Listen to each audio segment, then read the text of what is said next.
Est-ce que vous entretenez toujours une relation avec l'ex-pervers narcissique de votre vie, homme ou femme? Voici donc le thème de ma vidéo d'aujourd'hui. Bonjour, je suis Laure Dupré-Lavigne, je suis consultante intuitive et auteure et j'accompagne celles et ceux qui souhaitent s'apporter davantage d'amour pour eux-mêmes. Et pour cela, j'utilise plusieurs outils qui sont notamment le tarot de Marseille et l'EFT. Si c'est votre première visite sur ma chaîne, alors je vous souhaite la bienvenue et n'hésitez pas, si ça n'est pas encore fait, à vous y abonner en cliquant tout de suite en bas à droite sur la petite icône rouge et vous serez averti de mes prochaines vidéos. Et puis profitez-en également pour visiter mon site www.magiedelame.com. Voilà, le tout en attaché, vous en saurez beaucoup plus sur moi. Alors, j'ai choisi de faire cette vidéo parce que je me suis rendu compte, de par certains commentaires, de par certaines observations personnelles, qu'est-ce que cache, qu'est-ce que veut dire, qu'est-ce que ça entraîne le fait d'être toujours en relation avec votre ex-PN. Alors quand je dis votre ex-PN, ça veut simplement dire la personne perverse, narcissique qui a fait partie de votre expérience, cette personne qui de toute manière vous a fait vivre quand même quelque chose d'assez douloureux, d'assez marquant. Le fait que vous soyez toujours en lien, quand je dis en lien, ça veut dire que soit cette personne pour des raisons qui sont vos raisons, a encore une sorte de... Encore, elle entretient une sorte de lien avec vous, que par exemple vous lui autorisez à avoir en laissant justement certains accès, ce que j'appellerais des portes ouvertes. C'est comme si vous entreteniez, que vous autorisiez cette personne à rester toujours dans votre vie. Alors, les implications peuvent être très variées, mais généralement, il y a toujours des choses à comprendre derrière ça. Alors, je ne suis pas là pour porter des jugements sur les raisons qui poussent à entretenir ou à continuer à laisser rentrer cette personne, et quand bien même cette relation est terminée, j'allais dire sur le plan concret, c'est-à-dire que vous ne rencontrez plus cette personne, vous n'avez plus de lien, j'allais dire amoureux avec cette personne, que je dirais que quelque part la relation a été définie comme terminée, mais dès lors que vous continuez à avoir des appels de cette personne, que cette personne continue à chercher à vous joindre, eh bien, il y a quand même des choses à comprendre. Alors déjà, la première chose, c'est que quelque part, le deuil n'est pas fait. Le deuil n'est pas fait, ça veut dire que vous, en tant que proie, eh bien, vous avez mis un terme à la relation, mais quelque part, le fait de continuer à recevoir des appels, de continuer à laisser en fait venir cette personne vers vous, en sachant finalement tout le passif qu'il y a derrière cette relation, eh bien ça signifie aussi que quelque part vous n'arrivez pas à faire le deuil, à couper et à accepter en fait que cette relation s'arrête. Et pour des raisons diverses, puisqu'on sait très bien la raison et la motivation de la proie, de la victime, qui est bien simplement de chercher à sauver cette personne, puisque tout l'enjeu de la relation entre le pervers narcissique et la proie, il repose sur le fait que la victime se pose en posture de sauveur ou de sauveuse, et que le ou la PN et fait en sorte justement pour créer une espèce de dépendance, puisque on sait qu'il y a une dépendance des deux côtés. La proie ou la victime a besoin d'être reconnue, donc elle a une faille narcissique. C'est une des raisons pour lesquelles cette relation a eu toute sa raison d'être. Et puis le ou la PN avait besoin en fait d'exercer son pouvoir et avait besoin de trouver quelqu'un qui puisse la nourrir ou le nourrir en profondeur, que ce soit énergétiquement, que ce soit au niveau de son image personnelle, au niveau de ses besoins personnels, fondamentaux, peut-être au niveau de ses besoins matériels. Il y a tout un tas de choses qui font que l'enjeu est quand même important. À la fois, la victime, la proie apporte son côté sauveur en soutenant le ou la PN. Donc en fait, voilà, l'enjeu de leur relation, c'est qu'il y en a un qui vient apporter son soutien parce qu'il se dit, ben voilà, je vais t'apporter, je vais te rendre heureux ou heureuse.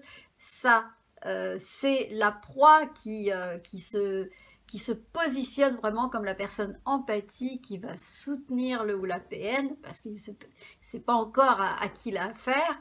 Et puis le ou la PN va vers cette proie qui est pleine de générosité.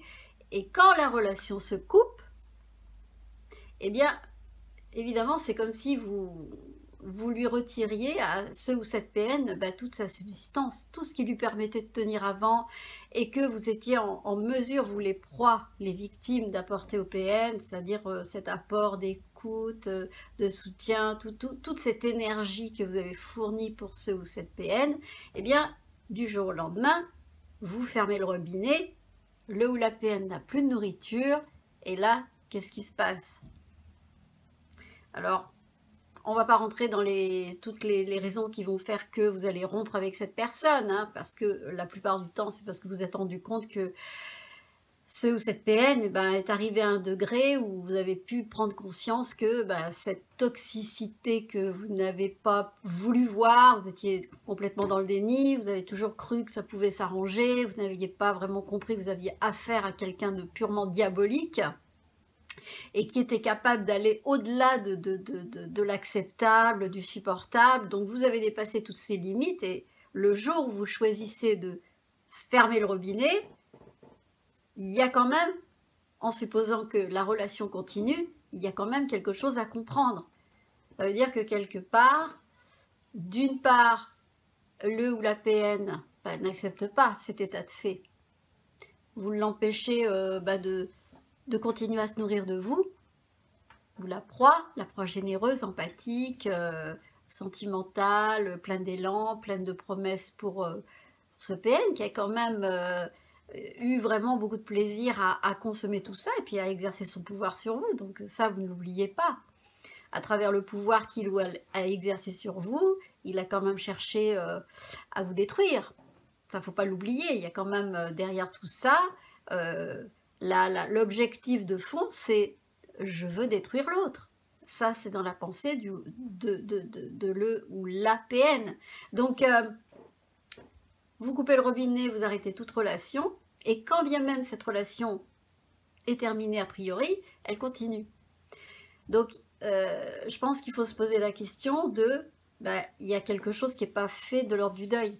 Il y a quelque chose qui n'est pas accepté. Alors, qu'est-ce qui fait qu'il y a cette non-acceptation et que le deuil n'est pas véritablement fait? C'est parce que, d'une part, le ou la PN re-rentre dans son côté victime et se dit finalement voilà, il va jouer sur la fragilité, l'émotionnel, la sensibilité de sa proie en exprimant tout son mal-être, tout ce qui a fait que la relation a eu toute la raison d'exister, hein, et donc qui a fait que la proie s'est sentie toute légitime pour vraiment faire vivre cette relation.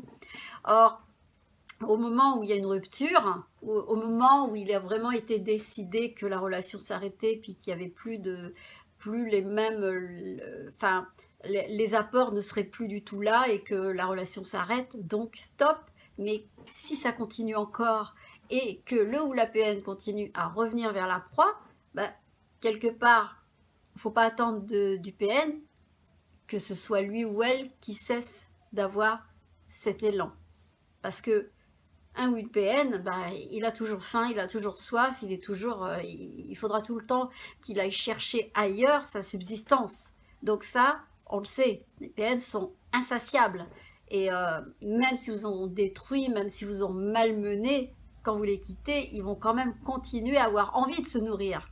Donc ça va être une grosse douleur, ça va être une faille, ça va être comme on dit, c'est le vide, la souffrance, le vide abyssal, ce qui a besoin d'être rempli. Donc c'est comme si, moi je vois toujours cette image, ils sont devant un précipice et ils se demandent, mais jusqu'à où va ce précipice qui pourrait être simplement mis en analogie avec leur mal-être.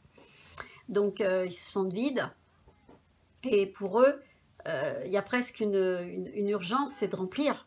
Donc ils reviennent systématiquement vers leur proie. Mais si la proie, elle continue à accueillir en se disant oui, mais le ou la pauvre, il est tellement dans une sale posture, il se sent pas bien, et que la proie, elle continue à nourrir une sorte de loyauté ou de se sentir obligé, ou peut-être même peut-être qu'il y a une forme d'ego qui lui permet de croire à la proie qu'elle se sent absolument responsable du bonheur de cette personne, du bien-être ou du mal-être de cette personne, alors que on le sait tous, chacun est responsable de son bien-être et de son mal-être. Et quand bien même le fait de partager une relation avec une personne peut effectivement générer de la joie, quelque chose qui peut s'apparenter à vraiment une certaine forme de bonheur, de plaisir, de jubilation dans une relation, il n'en demeure pas moins qu'on est quand même responsable des émotions que l'on vit. Et même si elles sont générées à travers l'échange et la qualité de l'échange qu'on a avec une personne, avec un ou une PN, là c'est autre chose. Alors évidemment, le ou la PN va jouer sur la culpabilité. Donc, comme il sait que la proie est quelqu'un d'extrêmement empathique, eh bien, il va appuyer sur le levier de sa sensibilité en se montrant tellement malheureux, tellement malheureuse, et ils le sont fondamentalement. Et ça, il faut que vous le sachiez, vous, les personnes qui continuez à entretenir en pensant que c'est vrai que les proies ont l'habitude d'avoir voilà, la mémoire courte. Moi, j'étais comme ça aussi. Imaginez, oh, ben, c'est passé, on oublie, on oublie. On oublie trop vite, en fait, ce que l'autre nous a fait. Et en oubliant trop vite, ça nous pousse à rentrer encore dans cette espèce de comment je pourrais dire? Ouais, la faille, la brèche. La brèche où on se dit, le pauvre ou la pauvre, il est tellement mal, on oublie même tout ce qu'il ou elle nous a fait, et puis on oublie. Et puis on a encore ce besoin de dire je vais le ou la soutenir, je peux pas le ou la laisser dans cet état-là, alors que mais non. En fait, l'idée c'est que cette personne, eh bien, va continuer elle va passer de sa victime, elle va revenir dans son état de bourreau, et même si vous continuez à entretenir une relation avec cette personne, vous dites simplement que c'est de loin que vous l'entretenez et tout, mais c'est comme si vous lui autorisiez encore à avoir du pouvoir sur vous, que vous l'autorisiez encore à vous faire du mal, tout simplement, et que par le biais bien tordu eh ben de vous faire sentir que elle est tellement mal, et de jouer sur votre empathie, de votre sensibilité, et de vous manipuler avec ça, eh bien vous allez encore rentrer dans ce jeu qui est cette forme de perversion, et pour vous faire du mal. Donc quelque part, finalement c'est pas vous rendre service que de continuer, mais ça devrait vous interroger en fait sur le pourquoi. Qu'est-ce qui vous pousse à continuer, que même si vous vous dites que l'emprise est toujours là, mais il y a encore une emprise, et ça il faut le savoir. Il y a encore de la manipulation, il y a encore un jeu bien pervers qui continue à faire son œuvre, et l'œuvre qu'il produit, c'est la destruction. Ça n'a pas d'autre mot, ça n'a pas d'autre signification que encore une fois, de chercher à vous détruire. Et même si vous avez l'impression d'avoir mis toutes les barrières et que vous ne pouvez pas vous voir physiquement, mais la facilité, c'est de pouvoir s'introduire dans votre vie, voilà, à travers tout ce qu'on connaît comme ces moyens fantastiques de communication qu'on peut avoir. Donc, j'aimerais quand même que vous prêtiez attention et que vous attirez votre attention justement sur le fait que quand on continue à entretenir un lien, et ça c'est arrivé à tout le monde, de comprendre que ce lien a quand même des conséquences et qu'il n'est pas aussi... ça n'est pas aussi, comment dire, dérisoire que vous pourriez l'imaginer en vous disant oh mais non c'est rien, je ne suis plus sous l'emprise de cette personne, mais si justement il y a quelque chose qui n'est pas terminé et en fait en continuant à l'entretenir, et bien vous continuez à laisser encore s'introduire cette personne qui pense que vous êtes encore sensible et que vous pourriez encore répondre à sa quête de pouvoir sur vous et puis qu'elle pourrait avoir encore cet ascendant et qu'elle pourrait encore se permettre de vous manipuler pour chercher à vous faire du mal. Donc j'avais envie d'aborder ce sujet parce que voilà, ça me tenait à cœur et pas de culpabilité à avoir, mais simplement prise de conscience. Dites-vous bien que ça n'est pas anodin et que bien, ça serait bien quand même d'observer tout ça et de vous dire que vous entretenez quelque part quelque chose, même si vous pensez que ça ne vous atteint pas tant que ça. N'oubliez pas. Les PN sont quand même avec une énergie très basse, vibration très négative et ils sont là aussi pour défouler tout ce qu'ils ont beaucoup de mal à supporter dans leur vie. Donc vous êtes un peu là comme un défouloir, comme la personne idéale sur qui ils peuvent encore une fois déverser tout leur mal-être. Et finalement, est-ce que c'est encore votre désir que de porter ce rôle? Voilà. Ça, c'est la question que j'ai envie de vous poser. Est-ce que vous avez encore envie, finalement, d'avoir une importance vis-à-vis de cette personne, en sachant que finalement, vous n'êtes rien d'autre que, une sorte de poubelle psychique. Donc, prenez en compte. Et puis, même si, voilà, je soulève un sujet qui peut être un petit peu dérangeant, mais c'est important de le savoir et sans culpabilité de vous dire qu'il y a quelque chose qui n'est pas terminé avec cette personne. Voilà. En tout cas, si vous avez quelque chose à dire par rapport à ce cas de figure, je pense qui touche beaucoup de personnes, eh bien n'hésitez pas à me laisser des commentaires, n'hésitez pas non plus, pendant qu'on y est, likez cette vidéo, partagez-la surtout, et puis continuez à commenter, et puis, eh bien, je vous dis à très très très bientôt pour une prochaine vidéo, et je vous embrasse tous très fort. À bientôt. Au revoir.